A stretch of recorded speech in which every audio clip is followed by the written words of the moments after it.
Hello my dear friends, मैं आपके अपने YouTube channel start to prevent learning English class में आप सभी व्यूवर्स एंड लर्नर्स का हार्दिक स्वागत करता हूं। दोस्त, आज के क्लास में हम लोग क्लास 5 बिहार बोर्ड के इंग्लिश बोलो सम पार्ट 5 का चैप्टर नंबर 2 का जो है क्वेश्चन आंसर देखने वाले हैं। और उसके क्वेश्चन आंसर में हम लोग आज जो है, जैसा कि आपको पता है कि चैप्टर नंबर 2 का जो है हम लोग ट्रांसलेट इनटू हिंदी को अच्छी तरह से जाना था और देखा था, समझा था। और जिसने भी जो स्टूडेंट ने अगर उस चीज़ को नहीं देखा है तो आप पहले उसको देख लें, तभी जा कर के आपको जो है इसके क्वेश्चन आंसर पार्ट अच्छी तरह से समझ में आएगी। तो चलिए चलते हैं इसके क्वेश्चन आंसर की ओर। तो सबसे पहले क्वेश्चन आंसर में वार्मर है। तो वार्मर में हम लोग सबसे पहला क्वेश्चन की ओर बढ़ेंगे और वार्मर में सबसे पहला क्वेश्चन यहाँ पर क्या रहा है और इसके क्वेश्चन को भी हम लोग समझेंगे, तभी जाकर इसके आंसर को हम लोग समझ पाएंगे।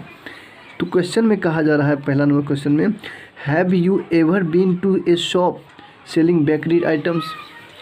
अर्थात इसका मतलब कह रहा है, क्या आप बेकरी आइटम्स दुकान पर ख़रीदने के लिए गए हैं?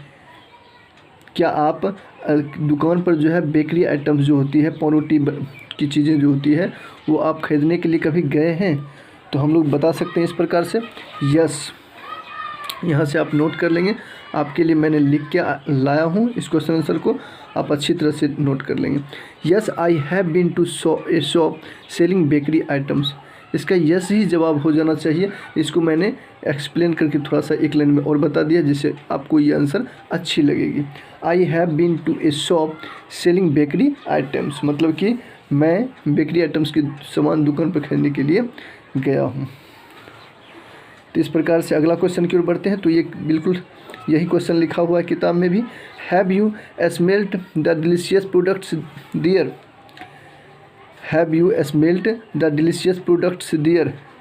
क्या आप वहाँ पर जो है बेकरी आइटम्स की दुकान, जो बेकरी आइटम्स वाली दुकान होती है, वहाँ पर जो है स्वादिष्ट, डिलीशियस मतलब क्या होता है, स्वादिष्ट सामान की स्मेल्ट सूंघते हैं? आप कभी वहाँ पर गए हैं तो सूंघे हैं बेकरी आइटम्स की दुकान पर? तो बोलेंगे yes I have smelt the delicious product. मैं वहाँ पे गया हूँ तो सूंघता हूँ। क्या होता है, there they smelt really nice. वहाँ का जो सुगंध होता है, वहाँ का जो स्मेल होता है, बहुत ही अच्छा होता है। रियली, वास्तव में बहुत अच्छा होता है। तो इस प्रकार से आप इसका आंसर दे सकते हैं। अगला क्वेश्चन है कि हाउ डिड यू फील। वहाँ पर आपको कैसा महसूस होता है? तो यहाँ पे इसका जवाब होगा आई फेल्ट वेरी नाइस। अर्थात मैं वहाँ पर बहुत अच्छा महसूस करता हूँ। बीइंग देयर, वहाँ पर मैं बहुत अच्छा महसूस करता हूँ। The smell over there I like very much. वहाँ का जो होता है, वहाँ पर बहुत ही अच्छा, वहाँ की जगह को मैं वहाँ पर बहुत अच्छा लगता है। द स्मेल ओवर देयर ना, वहाँ पर बहुत ही अच्छा सुगंध होता है, स्मेल होता है। आई लाइक वेरी मच, मैं बहुत पसंद करता हूँ, मुझे बहुत अच्छा लगता है। इस प्रकार से आप इसको आंसर दे सकते हैं। बिल्कुल आप समझ गए होंगे, जो कि 2 से 3 लाइन में इसका आंसर है। चलिए आगे चलते हैं। तो अगला क्वेश्चन है, आगे जो हम लोग B.1 में चलेंगे, जैसा कि आप किताब में देख पा रहे हैं। B.1 यहाँ पर आपको जो है मिल जाएगी, जिसमें लिखा हुआ है आंसर दिस क्वेश्चंस ओरली। अर्थात यहाँ पर जो भी क्वेश्चंस हैं उसका आप मौखिक रूप में जवाब दे सकते हैं। उस प्रकार से ये क्वेश्चन है। सबसे पहला क्वेश्चन है, what did the poor man enjoy every day. अर्थात गरीब आदमी जो है हर रोज़ आनंद क्या लेता था, वहाँ पर किसका आनंद लेता था? तो इसका आंसर जो है हम लोग इस प्रकार से दे सकते हैं, the poor man enjoyed every day. गरीब आदमी आनंद लेता था the sweet smelling of the bread. अर्थात मीठे स्वादिष्ट पाउरोटी की सुगंध लेता था। तो इस प्रकार से इसका जवाब हो जाएगा, the poor man enjoyed every day the sweet smelling of the bread. चलिए आगे है, इसी का B.1 का ही क्वेश्चन है कि व्हाट डिड द जज ask the poor man to do. अर्थात जज पुअर मैन से क्या मांगता है या क्या पूछता है, क्या कहता है? तो हमने देखा था कहानी में कि द जज आस्क्ड द पुअर मैन, जज जो है पुअर मैन से पूछता है, do you have any money, क्या तुम्हारे पास कोई किसी पर का मतलब कुछ रुपया है। Do you have money, do you have any money, क्या तुम्हारे पास थोड़ा भी रुपया है। तो इस प्रकार से बात पूछता था, तो मैंने सिर्फ यहाँ तक आंसर दे दिया है बस।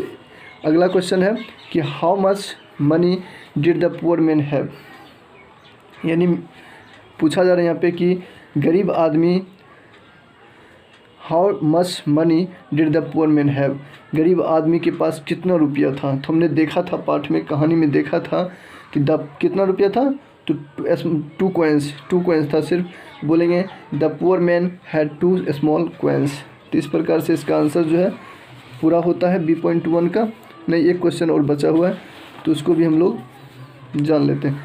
क्वेश्चन है कि व्हाट डिड द जज डू विद द coins, अर्थात उस coins को लेकर, coins के साथ, सिक्का के साथ जज ने क्या किया, न्यायाधीश ने क्या किया। तो बोलेंगे द जज जिंगल्ड। हमने देखा था पाठ्य पुस्तक में कि जज ने क्या किया था, तो सिक्का को सिर्फ जिंगल्ड, खनखनाया था और फिर रिटर्न कर दिया था किसको, गरीब आदमी को। तो यही हमने लिखा है द जज jingle the coins and return them to the poor man, अर्थात द जज jingle the coins and return them to the poor man. बस आप यहाँ तक लिख लेंगे। इस प्रकार से इसका आंसर यहीं पर इंड होगा। आगे है, तो आगे जो है फिर हम लोग चलेंगे C.1 में। तो आप यहाँ पर आप किताब निकाल लेंगे तो आपको अच्छी तरह से समझ में आएगी। C.1 में जो है पहला क्वेश्चन है ट्रू और फॉल्स को लेकर के, कि कौन सा इसमें कथन जो है ट्रू है और कौन सा कथन जो है फॉल्स है। ट्रू में आप सही का निशान लगा सकते हैं और फॉल्स में जो है गलत का निशान लगा सकते हैं, या फिर आप लिख भी सकते हैं। तो हमने जो भी पाठ्य पुस्तक में पढ़ा है, जो भी स्टूडेंट या लर्नर्स जो भी सीखे होंगे कहानी में, तो वही कहानी से ही यहाँ पर कथन लिया गया है।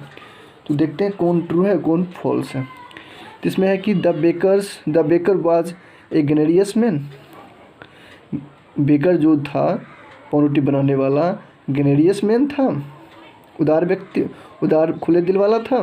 नहीं, वो तो कंजूस था, स्टेंजी था। तो यहाँ हो जाएगा फॉल्स, इसमें आपको फॉल्स लिख लेना है। The baker was angry with the poor man, baker जो है गरीब आदमी से गुस्सा था, गरीब आदमी से गुस्से में था। तो ये हो जाएगा गरीब आदमी से क्या था, गुस्सा था। तो ये हो जाएगा सही। The poor man had 6 coins, गरीब आदमी के पास 6 सिक्के था। ये गलत हो जाएगा, 2 सिक्के था। आगे है द जज gave the money to the baker, जज ने जो है बेकर को रुपया दे दिया। तो ये भी गलत हो जाएगा, पाव रोटी वाले को नहीं दिया था बल्कि रिटर्न गरीब आदमी को कर दिया था। हमने देखा था, आपने भी सुना है, जाना है, पाठ्य पुस्तक में हमने बताया है। आगे है कि द जज return the coins to the poor man, जज ने जो है गरीब आदमी को रुपया वापस कर दिया था। तो ये बिल्कुल कथन सही है। आगे हम लोग चलते हैं। तो आगे ऑप्शनल वाली क्वेश्चन है, यानी कि आपको 4 ऑप्शंस दिया गया है, एक क्वेश्चन इसमें पूछा गया है। बिल्कुल अगर ये क्वेश्चन अगर आप खुद कर लेते हैं तो बहुत ही अच्छी बात है। फिलहाल मैं यहाँ पर बता रहा हूँ और आप इसके साथ चलेंगे। The baker took the poor man to, अर्थात बेकर जो है पुअर मैन को ले गया, कहाँ ले गया, तो his house, his shop, court या द किंग। तो हमने जाना था कि कोर्ट ले गया था, यानी न्यायालय इसका सही आंसर हो जाएगा। घसीट के ले गया था न्यायालय, है ना। The baker held out his hand to take, क्या चीज़ लेने के लिए अपने हाथ को बढ़ाया था, तो ब्रेड था या फिर केक था या फिर स्वीट्स था या फिर कॉइन्स था। तो द कॉइन्स इसका सही हो जाएगा। अगला क्वेश्चन की ओर बढ़ते हम लोग। तो द कॉइन्स आप समझ गए होंगे, सिक्का लेने के लिए अपने हाथ को बढ़ाया था। अगला क्वेश्चन है कि the price of the smell of the bread was, क्या होना चाहिए, अर्थात रोटी की सुगंध की कीमत क्या होना चाहिए। तो ये हो जाएगा द साउंड ऑफ मनी, अर्थात पैसे की आवाज़। इसका ऑप्शन नंबर ए जो है बिल्कुल सही है।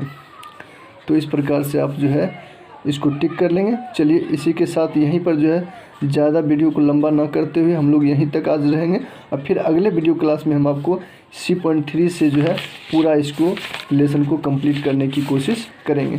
फिलहाल हम यहीं पर आपसे विदा लेता हूं, और फिर अगले क्लास में हम फिर अगले क्वेश्चन आंसर के साथ इस क्वेश्चन आंसर पार्ट में ही मिलेंगे। चलिए चलते हैं, इसी के साथ मैं अपनी वाणी को बेंड ऑफ करता हूँ। So thank you very much, all the best, have a nice day.